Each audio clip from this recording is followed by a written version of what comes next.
Boa noite a todos. Esse é mais um estudo oferecido pela Casa de Batuíra, mais um momento virtual, onde nós aprendemos sobre a doutrina espírita. E a Casa de Batuíra está localizada no Gradim, em São Gonçalo, no estado do Rio de Janeiro. Todos são muito bem-vindos. Nós vamos dar início nesse momento à nossa reunião, lembrando que a nossa casa realiza um trabalho social de relevo, atendendo a 70 famílias. São quase 500 pessoas que depositam na Casa Sua Esperança. O nosso palestrante é o Hélio Ribeiro. Seja muito bem-vindo à nossa casa, Hélio. Muito obrigado, Rose. Você é muito boazinha. Seja muito bem-vindo. E o tema é da intervenção dos espíritos em nossas vidas, é isso mesmo? Isso. Então tá bom. Então, nós agradecemos a presença de todos os irmãos. Agradecemos mais essa oportunidade que a Casa de Batuíra nos oferece de ouvirmos a doutrina espírita, de aprendermos mais com ela, porque a doutrina nos esclarece, nos conforta e nos torna pessoas mais fortalecidas para os embates da vida. Faltando um minuto, já vamos passar a palavra ao palestrante da noite, que é o nosso diretor da casa, fundador da casa, nosso amigo muito querido, o Hélio Ribeiro, que vai nos falar hoje sobre a intervenção dos espíritos em nossas vidas. Então vamos ver aqui uma página. 19 horas. 19 horas agora. A página que caiu escolhida ao acaso foi do capítulo 10. Bem-aventurados os que são misericordiosos. Então nós vamos ler e fazer a prece. A indulgência é o item 16. Espíritas, queremos falar-vos hoje da indulgência, sentimento doce e fraternal que todo homem deve alimentar para com seus irmãos, mas do qual bem poucos fazem uso. A indulgência não vê os defeitos de outrem, ou se os vê, evita falar deles, divulgá-los. Ao contrário, oculta-os, a fim de que não se tornem conhecidos senão dela unicamente. E se a malevolência os descobre, tem sempre pronta uma escusa para eles. Escusa plausível, séria, não das que, com aparência de atenuar a falta, mas a evidenciam com pérfida intenção. A indulgência jamais se ocupa com os maus atos de outrem, a menos que seja para prestar um serviço, mas mesmo nesse caso, tem o cuidado de atenuar tanto quanto possível. Não faz observações chocantes, não tem nos lábios censuras, apenas conselhos, e a mais das vezes velados. Quando criticais, que consequência se há de tirar das vossas palavras? Há de que não tereis feito o que reprovais, visto que estáis a censurar, que valeis mais do que o culpado. Ó homens, quando será que julgareis os vossos próprios corações, os vossos próprios pensamentos, os vossos próprios atos, sem vos ocupardes com os que fazem o que fazem vossos irmãos? Sede, pois, severos para convosco, indulgentes para com os outros. Lembrai-vos daquele que julga em última instância, que vê os pensamentos íntimos de cada coração e que, por conseguinte, desculpa muitas vezes as faltas que censurais, ou condena o que relevais, porque conhece o móvel de todos os atos. Lembrai-vos de que vós, que clamais altas vozes, anátema, sereis, quiçá, tereis, quiçá, cometido faltas mais graves. Sede indulgente, meus amigos, porquanto a indulgência atrai, acalma, ergue, ao passo que o rigor desanima, afasta e irrita.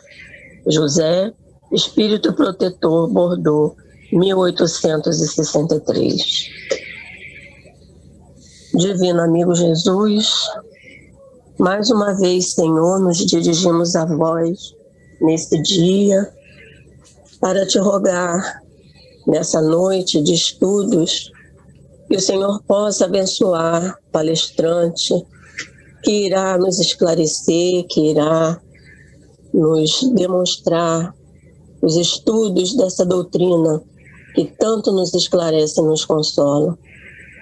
Que ele possa ser intuído, Senhor, que ele possa ser abraçado pelo nosso querido mentor Batuíra, e que todos nós possamos sair dessa reunião mais fortalecidos, mais reanimados.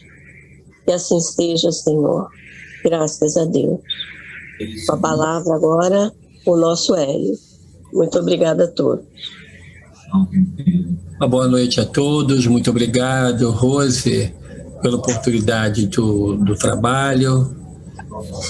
O nosso tema de hoje, da intervenção dos espíritos em nossas vidas, ele merece um preâmbulo, uma introdução, e eu faço em respeito àqueles que estão nos assistindo e que não tiveram ainda o tempo suficiente, a oportunidade de estudar a doutrina espírita. Nós sabemos que nesse período da pandemia, o interesse pela doutrina espírita, por aquilo que a doutrina espírita ensina, explica, aumentou consideravelmente. E com essa facilidade de, através da internet, a pessoa entrar numa sala virtual e assistir a uma palestra, isso fez com que muitas pessoas que nunca tiveram até, digamos, a coragem de entrar em uma casa espírita, seja por temor, por desconhecimento, por preconceito mesmo, tem a oportunidade de acessar a uma sala como essa e dentro de um certo anonimato assistir aquilo que é ensinado. Então, atendendo de forma muito especial a essas pessoas que não têm o conhecimento que outras pessoas que estão na sala têm sobre os princípios básicos da doutrina espírita, eu gostaria de fazer um rápido preâmbulo e eu peço ajuda ao professor Allan Kardec, porque ele, ao escrever o livro O Céu e o Inferno, ele preocupou-se com essas pessoas. Porque ao escrever esse livro, ele começa com o capítulo O Medo da Morte. E explica de maneira filosófica que esse medo acompanha o homem desde que o homem é homem. E apesar, muitas vezes, do conhecimento filosófico ou religioso que a pessoa possa vir a ter, quando é chegado o momento em que há um pressentimento da desencarnação, porque nós espíritas não falamos morte, porque morte significa o fim, e a desencarnação significa um mudar de estado. Deixamos de ser encarnados, ligados em um corpo de carne, e passamos para o estado de desencarnados, ou seja, continuamos exatamente nós, só que sem um corpo de carne. É nisso que nós acreditamos. Então, Allan Kardec explica nesse capítulo, O Medo da Morte, que dentre os espíritas que conhecem a doutrina espírita, que a estudam, o conhecimento vai penetrando em nosso ser de tal forma que nós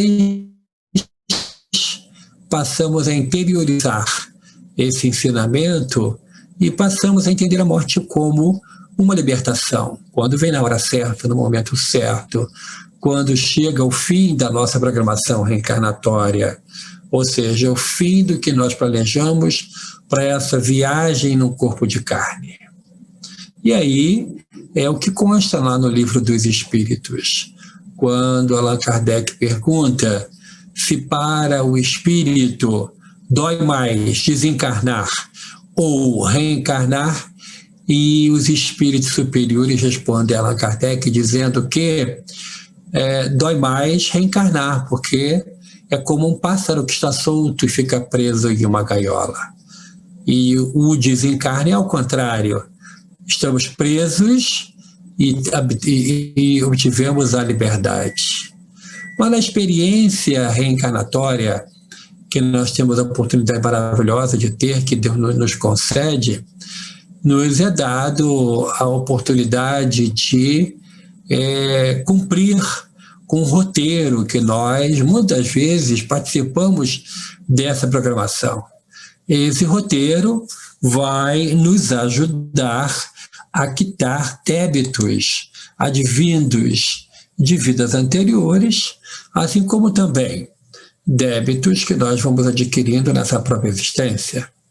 Então, para nós, os espíritas, é valiosa demais a oportunidade reencarnatória. Daí que os espíritas são a favor da vida e contra tudo aquilo que venha a extingui-la ou diminuí-la, desapreciá-la, como as drogas e outras coisas mais. Nós somos contra a eutanásia, somos contra a pena de morte, somos contra o aborto e outras formas de extinção antinatural. Só Deus dá vida, só Deus pode tirar a vida. Depois, no segundo capítulo de O Céu e o Inferno, Allan Kardec fala do porvir e o nada. Ou seja, depois que acontece o desencarne, o que nos espera? É o nada? Ou tem algo além do que o nada? E para nós espíritas, existe a continuação da vida. E para nós espíritas, existe aquilo que nós entendemos como a própria continuação da existência. E nós seguimos a Jesus, então seguimos o entendimento de que nós vamos colher aquilo que a gente plantou. De acordo com o nosso modo de agir, de falar, de entender a oportunidade reencarnatória, nós vamos alcançar a um mérito ou a um demérito. Vamos sair com crédito dessa existência e vamos sair com débito. Nós pensamos mais no outro ou pensamos só em nós? Nós utilizamos tudo aquilo que Deus nos empresta em benefício de outros, ou o egoísmo imperou e nós não conseguimos compartilhar? Tudo isso faz de nós criaturas com entendimento diferente. E para nós espíritas, a existência é uma oportunidade maravilhosa de crescimento espiritual. No Porvir e o Nada, também, que é esse capítulo do livro O Céu e o Inferno, de Allan Kardec, Kardec explica de maneira demorada e bem pedagógica qual é o porvir que nos espera, para onde nós iremos, como que vai acontecer o nosso descenso. E aí me lembro do livro Voltei. O livro Voltei, do irmão Jacó, que é um livro muito bom, inclusive para aquelas pessoas que ainda morrem de medo de morrer, e tem um número significativo dessas pessoas que não querem nem ouvir falar nesse assunto. O livro Voltei, e o personagem principal é o irmão Jacó, que, quando encarnado, era o Frederico Figner, que foi presidente da Federação Espírita Brasileira e que passou pela dura prova de ter a desencarnação de uma filha temporão, ou seja, depois das outras meninas já crescidas. A mais nova tinha 14 anos, quando Marta, a filhinha mais nova, nasceu. E aos 5 aninhos, a 2 metros de distância dele, na lagoa de Araruama, Marta tropeça e morre afogada em questão de minutos. E ele ficou desesperado. Judeu de nascimento, judeu praticante, não encontrou na sua religião o conforto que ele esperava. E foi através das reuniões de materialização que aconteceu em Belém do Pará, através da médium Ana Prado, foi que ele teve a oportunidade de, quase um ano após o desencarne de Marta, ter em seu colo, em seus braços, Marta, a filha desencarnada, materializada. Isso está no livro O Trabalho dos Mortos, ou o livro do João, da Federação Espírita Brasileira. Mas o irmão Jacó, ele fala no livro Voltei, também da editora da FEB, da Federação Espírita Brasileira, em detalhes de como que aconteceu a sua desencarnação. Então ele fala da sua doença que o levou à morte, como que aconteceu a passagem, como que desligou os fios que o ligavam ao corpo físico. A ajuda de Dr. Bezerra de Menezes, que estava ao lado dele, como que foi que ele sentiu o desligamento do último fio que o ligava ao corpo físico, ligado ao coração, e ele levou como se fosse um baque muito grande, e Dr. Bezerra o amparou. Depois, assim como consta lá no livro dos Espíritos, ele fala que ele acompanhou o seu velório. E ele viu que daquelas pessoas que estavam lá, das dezenas de pessoas presentes, só 4 pessoas estavam vibrando a favor dele. Só 4 pessoas estavam orando a favor dele. A maioria estavam com conversas não compatíveis com aquele momento tão delicado, que é o momento ainda do processo desencarnatório, porque morrer não é desencarnar. Para nós encarnados, o coração parou de bater, o cérebro não tem mais as suas funções, e existiu a morte física. Mas o desencarne acontece de um desligamento de célula a célula. Vai desligando, isso no processo natural e não uma morte violenta. Mas no processo natural existe um desligamento e ele narra com detalhes no livro Voltei, que eu passo como dever de casa para que você possa lê-lo. Você que é da nossa região aqui de Niterói, São Gonçalo e cidades vizinhas, pode adquiri-lo na livraria do IEBM, Instituto Espírita Bezerra de Menezes, lá na Rua Coronel Gomes Machado, 140, no centro de Niterói. Lá tem esse livro, Voltei, que é muito bom, porque ele trata de maneira pedagógica e natural o que aconteceu com ele no seu processo desencarnatório. Mas ele vai narrando ponto a ponto, e isso faz com que a gente vá entendendo o processo desencarnatório. Mas existem muitas pessoas que, apesar de estar no século XXI, e apesar de estarmos passando por uma pandemia, não acreditarem em vida após a morte. Ainda terem uma dificuldade muito grande, porque tem também um grande problema de passar por uma prova, por exemplo, da riqueza, que os espíritos dizem que é uma das provas mais difíceis que tem, e aí a pessoa não acredita na vida após a morte, não acredita na lei de causa e efeito e quer usufruir de tudo aqui e agora. Mas nesse processo pandêmico que estamos passando, aonde qualquer um de nós é passível de ser contaminado e pode vir a ter uma complicação ou não, depende muito de cada um, e aí também depende da nossa ficha kármica, daquilo que nós temos que passar. Se combinamos de ter um desencarne doloroso e se já está na hora da nossa partida, os amigos espirituais podem aproveitar desse momento pandêmico, e se nós não tomarmos as medidas sanitárias recomendadas e formos contaminados, acontece a passagem, acontece a desencarnação. E isso aconteceu, não a desencarnação, mas a contaminação com um cliente que eu tenho. Eu até pedi a utilização dele para contar a história. Ele, como é muito meu amigo, ele deixou, não vou dizer o nome, mas é um cliente antigo que eu tenho, tem muitas posses, é uma pessoa de uma vida abastada financeiramente, e em novembro do ano passado ele contraiu a Covid. De início ficou muito, muito contrariado, me ligou para dizer que estava com muito medo do que poderia acontecer com ele, e não tinha feito testamento nenhum, mas queria, porque tem filhos de outro casamento, tem filhos de uma união casual com uma outra mulher. Então, tem uma situação de herdeiros complicada.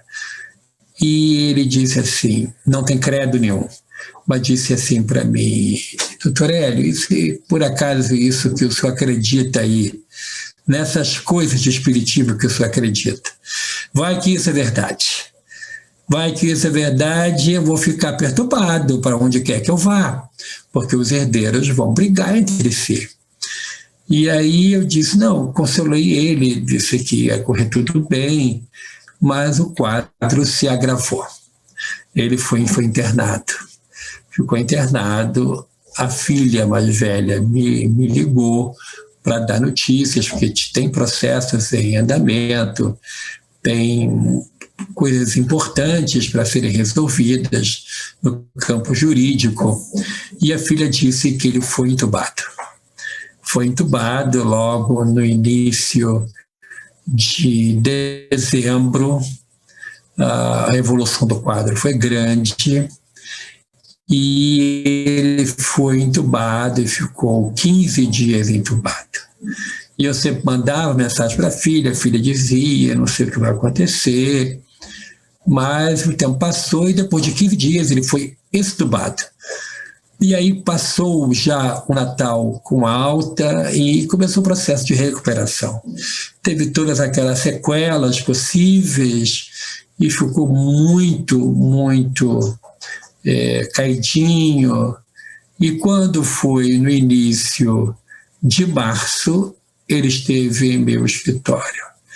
No início de março ele esteve lá, e eu tinha acabado de receber uma encomenda do livro Batuíra, Verdade e Luz, que a casa adquiriu para vender entre os tarefeiros da casa, e com isso arrecadar um pouco mais de recursos para nossas obras sociais.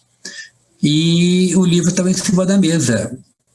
Eu nem me dei conta disso. Também não faço questão que os clientes não saibam da minha religião. Não falo de religião durante o atendimento profissional, mas se perguntar eu falo.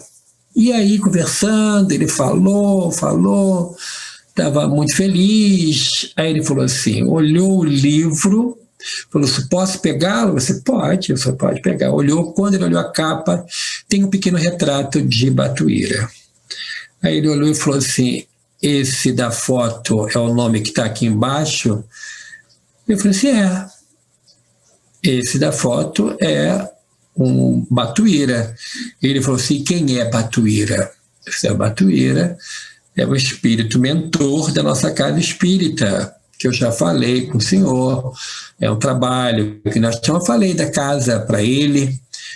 Ele parou, olhou para o retrato, olhou para mim, e aí fechou os olhos, respirou fundo e falou assim, eu vou contar para o senhor uma coisa que eu não contei para ninguém.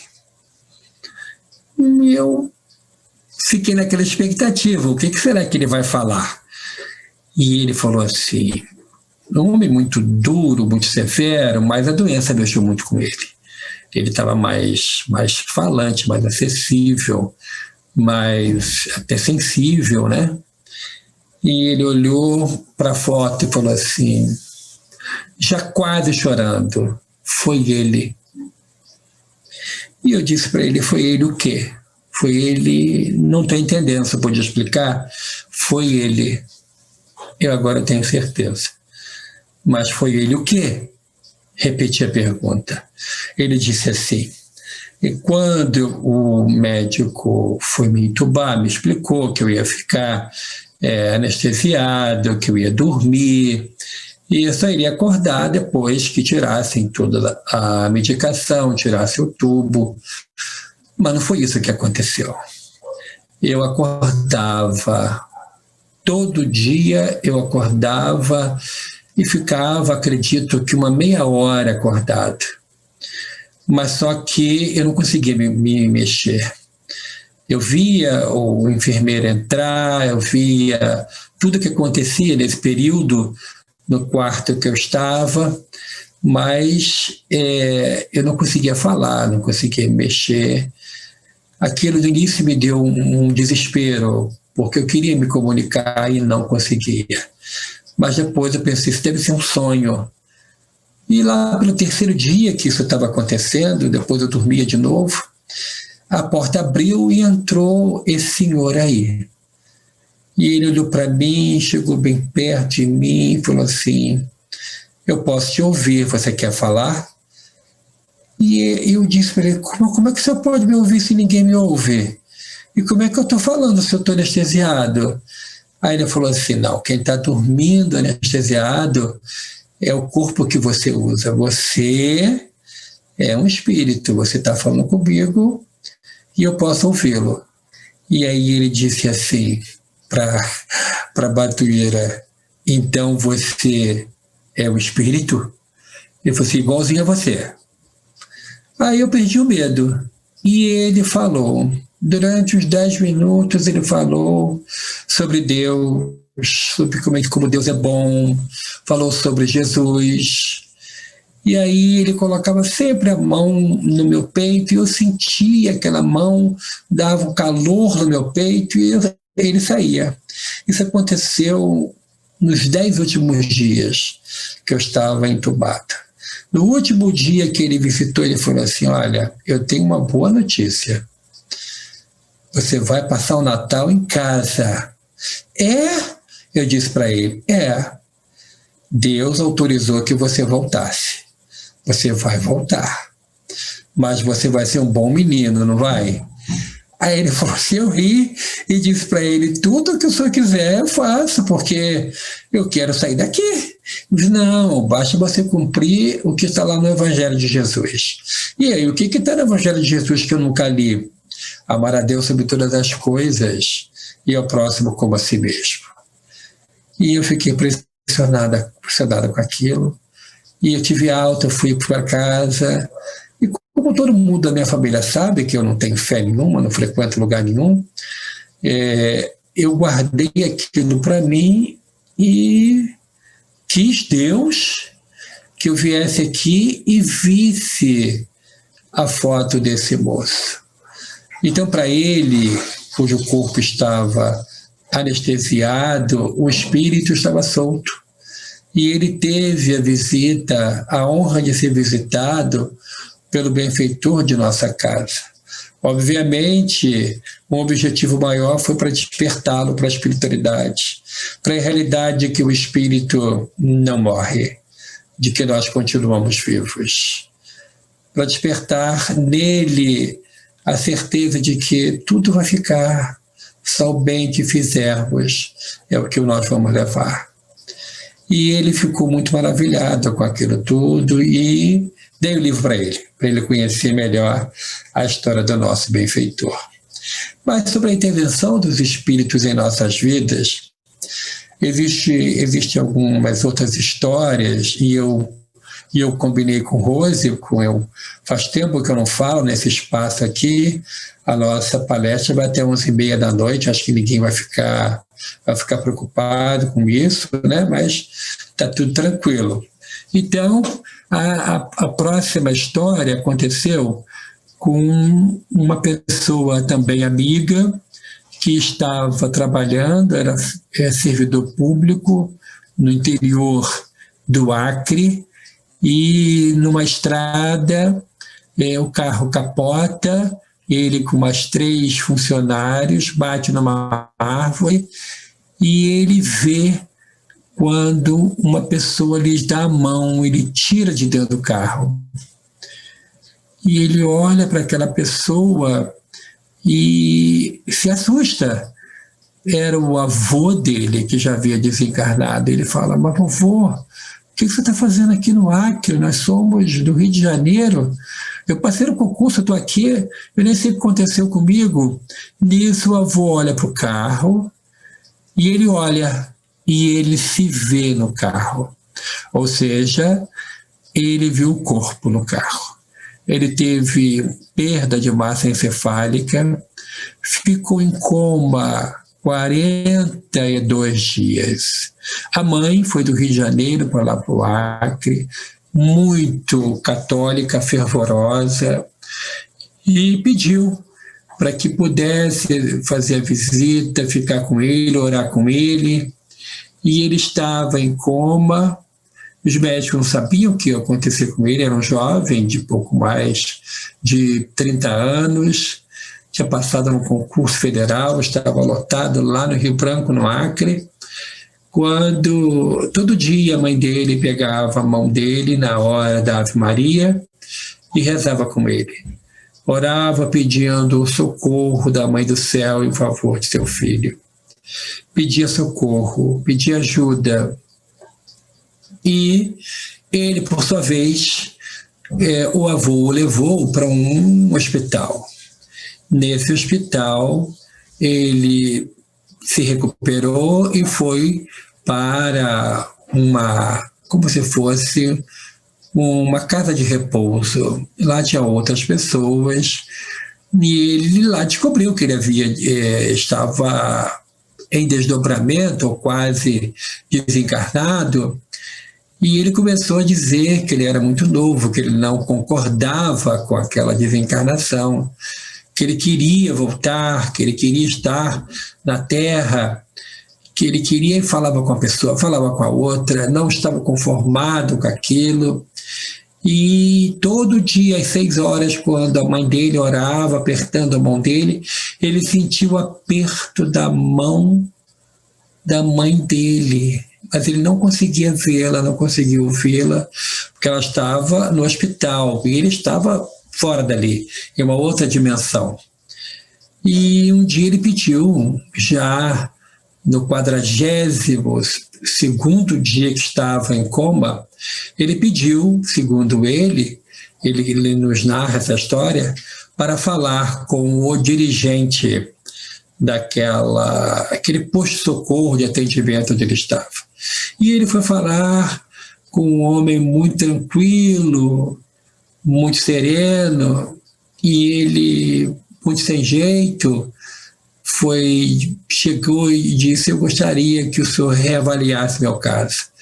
Eu não posso desencarnar, eu só tenho 30 anos, eu quero voltar, eu quero viver. E aí o moço põe uma maquininha, tipo um leitor de digital, e coloca assim: vamos ver a sua ficha reencarnatória. Aí coloca o dedo dele ali e aparece numa tela de computador gigante o mapa reencarnatório dele. E aí ele fala assim para esse meu amigo: e você conheceu fulana? Ele disse: não, eu não conheci fulana. Mas você não esteve com ela? Você não viveu com ela? Você não casou com ela? Eu disse: não, eu não. Quem é fulana? Aí ele falou assim: bom, pelo que eu estou vendo aqui, realmente você tem condição de voltar, mas olha, tem o seguinte: o seu corpo vai ficar cheio de limites, você vai ter muita limitação no ouvir, no falar, no ver. Você vai ter que passar por um processo de fisioterapia de anos para poder voltar a andar, você vai ter muita dificuldade. É isso mesmo que você quer? Você aceita isso? Claro que aceito, eu quero voltar para a Terra, eu quero voltar. Então você grava esse nome. Ele falou o nome da pessoa que ele deveria encontrar. E aí, ele, quando deu exatamente às 6 horas, a mãe estava orando, apertando a mão dele, e aquele senhor dirigente da onde ele estava, fala para ele assim, então passa por essa porta aqui. Ele abriu a porta, quando ele entrou, ele viu que estava tudo escuro, ele dormiu, quando ele acordou, estava ligado ao corpo. A mãe apertando a mão dele, orando, e ele abre os olhos, os aparelhos começam a apitar, ele estava vivo, ele tinha saído do coma de forma natural. A mãe gritou para os enfermeiros, os médicos vieram, e daí a dia já está ele fazendo a viagem de volta para o Rio de Janeiro, para começar o seu tratamento de fisioterapia, de reabilitação, pós o acidente traumático que ele teve. Passados 2 meses que está fazendo essa fisioterapia, ora na clínica, ora em casa, chegou uma fisioterapeuta para lhe atender.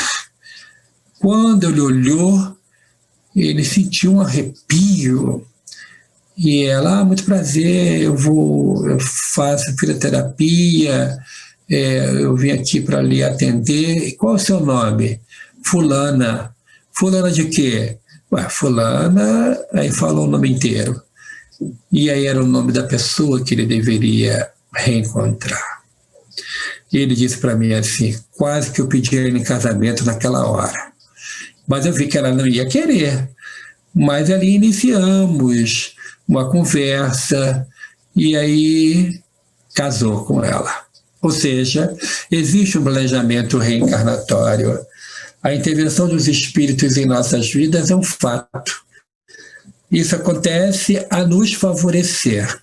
Claro que acontece também do processo da influência ser um processo obsessivo. Mas isso é uma outra história. Quando a Rose me chamar de novo para falar, eu falo desse processo da obsessão. Mas, por hora, eu gostaria de frisar desse processo favorável que venha a nos ajudar. Durante o período em que Deus me deu a honra de ser presidente da Federação Espírita do Estado do Rio de Janeiro, eu tive a oportunidade de fazer muito intercâmbio, lançamento de livros, intercâmbio com oradores de outras regiões do país. E aí tive a oportunidade de receber um orador que veio lançar um livro dele, que contava histórias de experiências que ele teve no Hospital Espírita André Luiz de Belo Horizonte.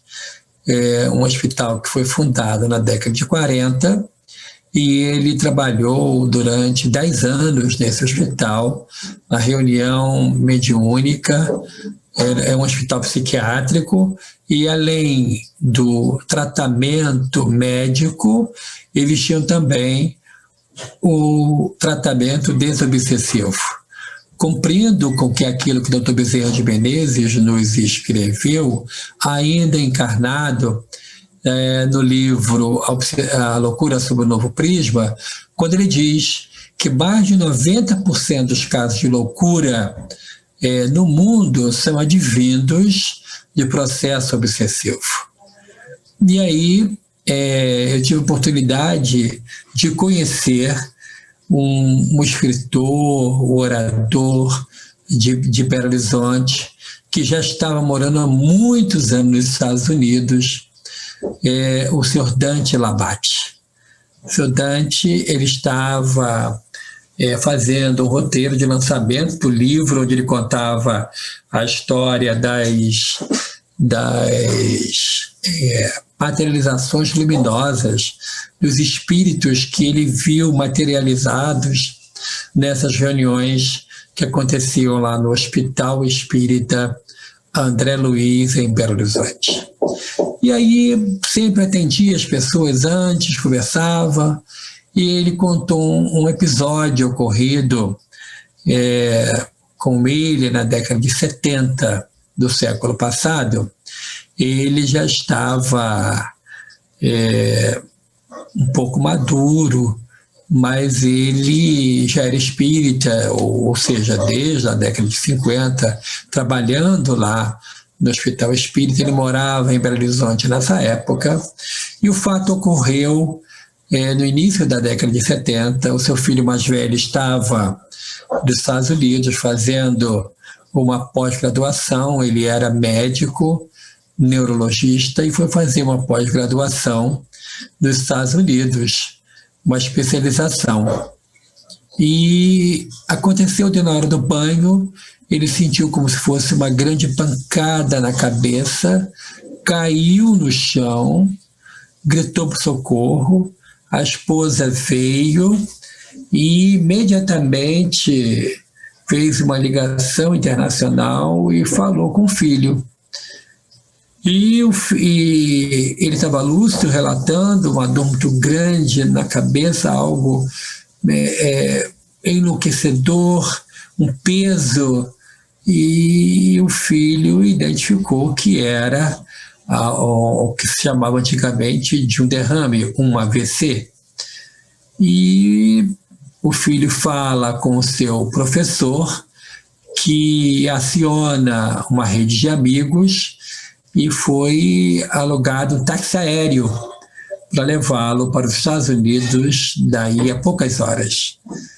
E o táxi aéreo levou para lá, e daí as horas de viagem, o filho foi no aeroporto da cidade da onde ele estava vivendo, a capital de um estado norte-americano, onde ele estava fazendo na universidade local esse curso de pós-graduação em neurologia e cirurgias neurológicas, quando a ambulância foi apanhar. O filho estava junto, o professor estava junto, levaram para o hospital universitário, e o pai seria socorrido e seria também um objeto de um estudo ao vivo, porque era um caso grave, e eles iriam, de alguma forma, fazer uma intervenção cirúrgica para resolver.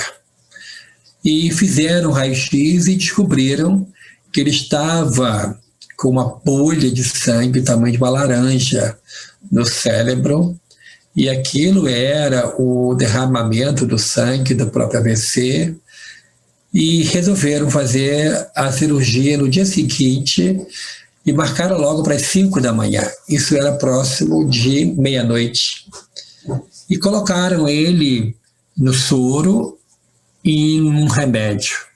Eram 2 frascos no CTI, e no quartinho da UTI, a enfermeira estava de plantão, e quando toda a equipe saiu, já era quase meia-noite isso, a equipe saiu, o filho saiu, a porta do quartinho era aquela porta de bar norte-americano que vai e volta.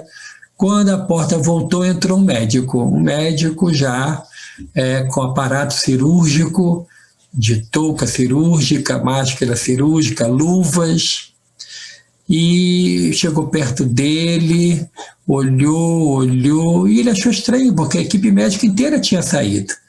Que médico era aquele que voltou? Que médico era aquele? E a primeira coisa que o médico fez, depois de olhá-lo, examiná-lo, ele sentiu a mão do médico tocá-lo. O médico vai no soro e aumenta a frequência, e começa a cair mais soro, e ele começa a ter uma taquicardia. E ele falou para o médico, num inglês muito difícil, queria falar muito pouco, mas o médico falou assim: aguarde, vai dar tudo certo. E o médico ficou em pé ao lado dele, até faltando poucos minutos para as 5 da manhã. E fechou ali aquele soro e voltou para o que estava, e ele nervoso, que estava com aquela taquicardia, e quando o médico foi fechar, ele leu no pulso do médico o nome do médico. E o médico foi embora. Quando a porta abriu para o médico sair, a equipe entrou. O filho, o professor do filho, mais umas 4 pessoas entraram. E ele falou, como é que o senhor está? E ele falou assim para o professor do filho, olha, depois que vocês saíram, um outro médico entrou e mexeu aqui no soro, e eu tive uma taquicardia a madrugada inteira, mas a dor passou, eu estou me sentindo bem agora. E ele chamou, não deu bola, chamou o técnico de radiologia que fez um raio-x. Ele olhou o raio-x e falou assim, faz outro. E foi feito um outro.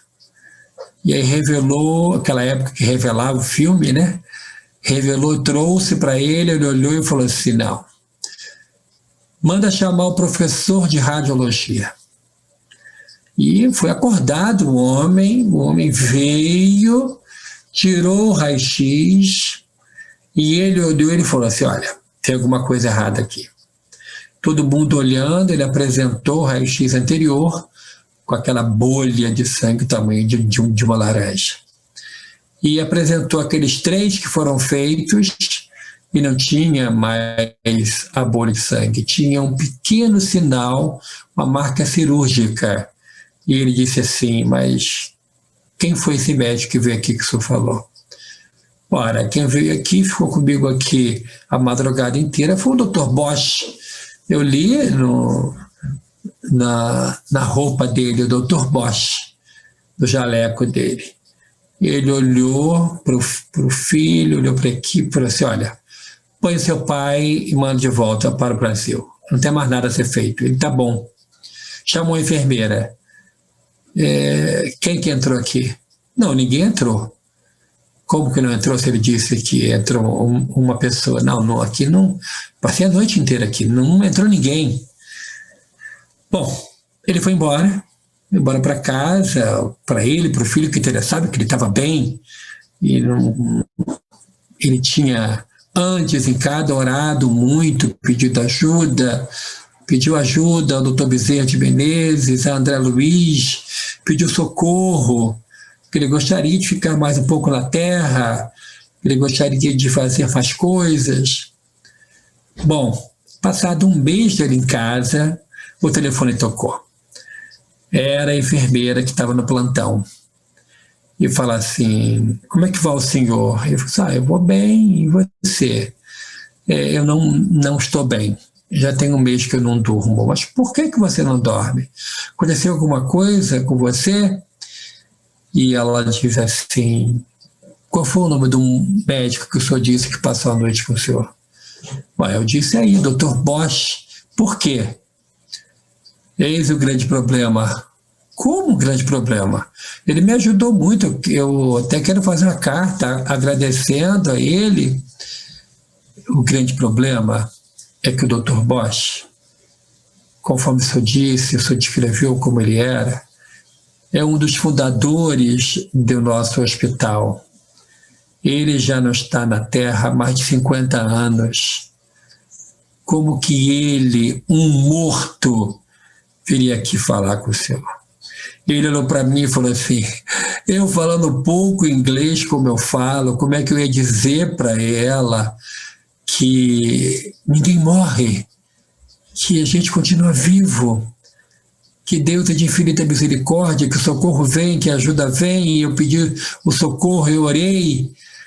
E aí ele fala assim, bom, essa é uma história muito longa, mas eu preciso do seu endereço, que eu vou te mandar um presente. Ela fala o endereço, ele anota e manda para ela o Livro dos Espíritos e o Evangelho segundo o Espiritismo em inglês de presente, para que ela pudesse entender o que tinha acontecido com ele. A questão 459 do Livro dos Espíritos, Allan Kardec pergunta aos espíritos, espíritos reveladores superiores. Os espíritos interferem em nossas vidas e os espíritos reveladores dizem muito mais do que você possa imaginar. De ordinário, são eles que vos dirigem. Então, os espíritos interferem sim em nossa vida. Eis as histórias que eu aqui narrei da intervenção favorável dos espíritos em nossas vidas. E caminhando para o encerramento, eu gostaria de lembrar de uma passagem que eu citei recentemente numa das nossas reuniões e que eu gosto muito. Está no livro do profeta Isaías, no Antigo Testamento, Isaías 43, 13, quando ele fala assim: agindo Deus, quem impedirá? Ou seja, quando Deus quer, só cabe ao homem cumprir. Então, quando Deus intervém, e como Ele intervém sempre em nossas vidas, basta orar e pedir, que Jesus nos disse: quem é o Pai, que o Filho lhe pedindo um peixe lhe dará uma serpente, lhe pedindo um pão lhe dará uma pedra. Olha as aves do céu, não plantam, não semeiam, não colhem, mas o nosso Pai as alimenta todo dia. Eu tenho recebido muitas mensagens de pessoas que assistem às nossas reuniões, dando verdadeiro testemunho da intervenção dos bons espíritos durante os trabalhos, como que estão melhores, como que conseguiram se livrar do pânico que muitas vezes vem através da mídia, que ao invés de trazer e difundir o respeito, difunde o pânico, que destrói, que enlouquece e que muitas vezes induz ao suicídio. Devemos sim respeitar o vírus, para que ele tenha uma função espiritual na Terra, mas não ter esse pânico que muitos fazem questão que nós o tenhamos. Que possamos ter a confiança de que tudo que acontece a nós e no mundo tem um poder superior. Tem um Pai Celeste que organiza tudo, que toma conta de tudo. Nem um fio da vossa cabeça cairá sem que Deus o saiba. Tudo é possível àquele que crê. Então que tenhamos confiança em Deus, fé e esperança de que tudo isso vai passar e que no mundo pós-pandemia nós possamos verdadeiramente aprender de que devemos dar a Deus o que é de Deus, de que devemos aprender lições de espiritualidade, de espiritualizar a nossa existência, não perdendo tempo com discussões inócuas e estéreis, e sim valorizando muitas vezes o silêncio, que é onde nós temos o intercâmbio com Deus, os espíritos amigos pela prece silenciosa. Que Deus possa abençoar abundantemente a sua vida, o seu lar, a sua existência, e que possamos ter a certeza de que, agindo Deus, quem impedirá? Vamos agora, então, à nossa visualização terapêutica e à nossa irradiação. Vamos fechar os olhos e vamos imaginar que nós estamos entrando na Câmara de Passes e lá somos recebidos pelo querido benfeitor Dr. Bezerra de Menezes, que fala em nossos ouvidos: tudo é possível àquele que crê. E nós acreditamos num Deus de misericórdia, num Deus de bondade infinita, num Deus que nos pacifica. E aí nós somos convidados a entrar. Os passistas nos indicam os locais a sentarmos. E o Dr. Bezerra faz uma prece à Mãe Santíssima, rogando por todos nós, pedindo a intervenção dos bons espíritos a nosso favor. Os passistas iniciam seu trabalho distribuindo os fluidos medicamentosos que é feitio de uma nuvem descem sobre nós e vão nos fortalecendo, vão nos pacificando, vão nos medicando. E recebemos a água magnetizada. E agora juntos vamos à irradiação. Senhor Jesus, bondoso médico de todos nós, rogamos, Senhor, em favor daqueles que choram, dos que sofrem, daqueles cujos nomes estão nos cadernos e nas pastas das reuniões mediúnicas da tua casa de Batuíra. Rogamos em favor desses que estão em nosso pensamento, dessas pessoas que estão envoltas em nuvens de pavor e que estão a um passo da ideação suicida. Piedade para eles, Senhor. Mostra, Senhor, que o nosso Deus é de misericórdia infinita e que tudo isso vai passar. Abençoa, Senhor, os que estão em sofrimento no mundo inteiro. E tudo isso, Senhor, nós te rogamos.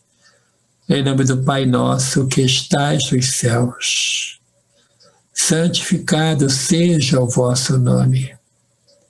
Venha a nós o vosso reino. Seja feita a vossa vontade, assim na terra como nos céus. O pão nosso de cada dia nos dai hoje. Perdoai as nossas ofensas, assim como nós perdoamos a quem nos tem ofendido.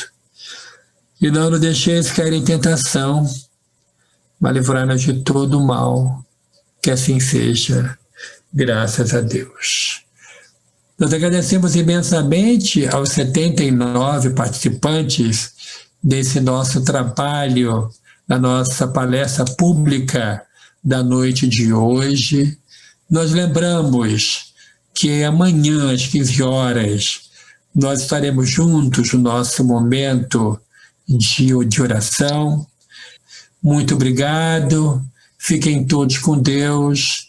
Que Deus os abençoe abundantemente.